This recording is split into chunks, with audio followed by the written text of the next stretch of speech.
सरकार को इसमें बड़ा रोल निभाना होगा। साथियों, सीएसआईआर एनपीएल ने आज जिस नेशनल एटॉमिक टाइम स्केल उसे जो देश को सौंपा है, उससे भारत नैनो सेकंड यानी 1 सेकंड के 1 अरब हिस्से तक समय को मापने में भी आत्मनिर्भर बन गया है। 2.8 नैनो सेकंड इसका ये एक्यूरेसी लेवल हासिल करना अपने आप में बहुत बड़ा सामर्थ्य है। अब इंटरनेशनल स्टैंडर्ड टाइम, उसको हमारा Indian standard time 3 nano second से भी कम की एक्यूरेसी लेवल से मैच कर रहा है। इसमें इसरो सहित हमारे जितने भी संस्थान कटिंग एज टेक्नोलॉजी में काम कर रहे हैं, उनको बहुत मदद मिलने वाली है। इससे banking, railway, defence, health, telecom, weather forecast, disaster management, अनगिनत सेक्टर से जुड़ी आधुनिक टेक्नोलॉजी में ये बहुत मदद मिलेगी। इतना ही नहीं, ये इंडस्ट्री, हम जो इंडस्ट्री 4.0 की बात करते हैं, उस इंडस्ट्री 4.0 के लिए भी भारत की भूमिका को सशक्त करेगा। साथियों, आज का भारत पर्यावरण की दिशा में दुनिया का नेतृत्व करने की तरफ बढ़ रहा है, लेकिन एयर क्वालिटी और एमिशन को मापने की टेक्नोलॉजी से लेकर टूल्स तक हम दूसरों पर निर्भर रहे हैं।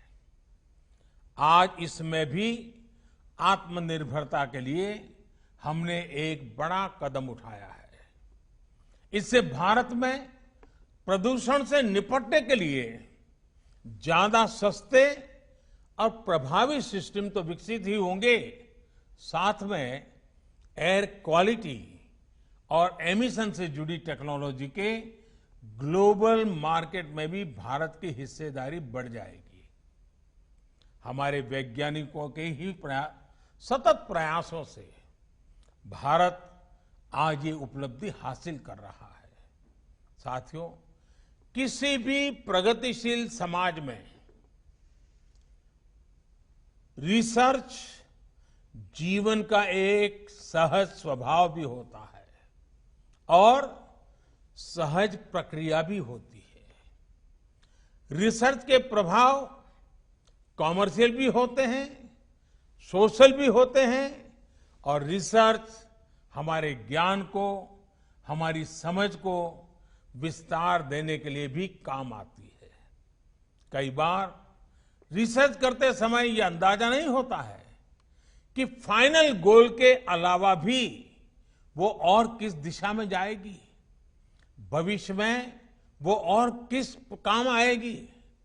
लेकिन इतना तय है कि रिसर्च ज्ञान का नया अध्याय कभी भी व्यर्थ नहीं जाता है। हमारे यहां शास्त्रों में जैसे कहा है ना, आत्मा कभी मरती नहीं है। मैं मानता हूं रिसर्च भी कभी मरती नहीं है।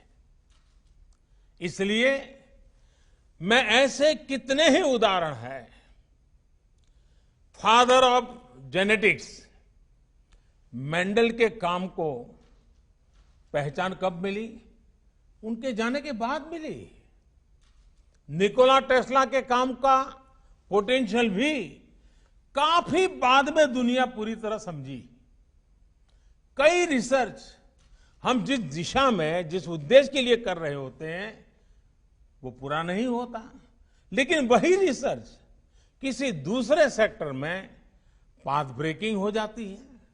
उदाहरण के तौर पर देखिए, जगदीश चंद्र बोस जी ने कोलकाता के प्रेसिडेंसी कॉलेज में माइक्रोवेव के सिद्धांत को प्रस्तुत किया था। सर बोस उनके कॉमर्शियल इस्तेमाल की दिशा में नहीं बढ़े, लेकिन आज रेडियो कम्युनिकेशन सिस्टम उसी सिद्धांत पर खड़ा है। विश्व युद्ध के समय जो रिसर्च युद्ध के लिए था या सैनिकों को बचाने के लिए हुई, बाद में उन्होंने ही अलग अलग सेक्टर्स को रिवॉल्यूशनाइज कर दिया। ड्रोन्स भी पहले युद्ध के लिए ही बनाए गए थे, लेकिन आज ड्रोन से फोटोशूट भी हो रहा है और सामान की डिलीवरी भी हो रही है।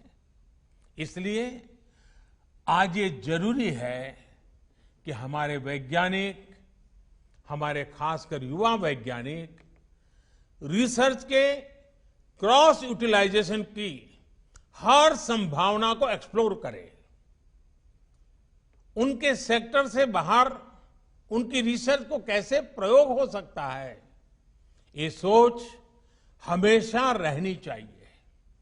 साथियों, आपकी छोटी सी रिसर्च कैसे दुनिया का भविष्य बदल सकती है, कई उदाहरण हैं दुनिया में। अगर बिजली का उदाहरण ले ले, आज जीवन का कोई ऐसा हिस्सा नहीं है, कोई पहलू नहीं है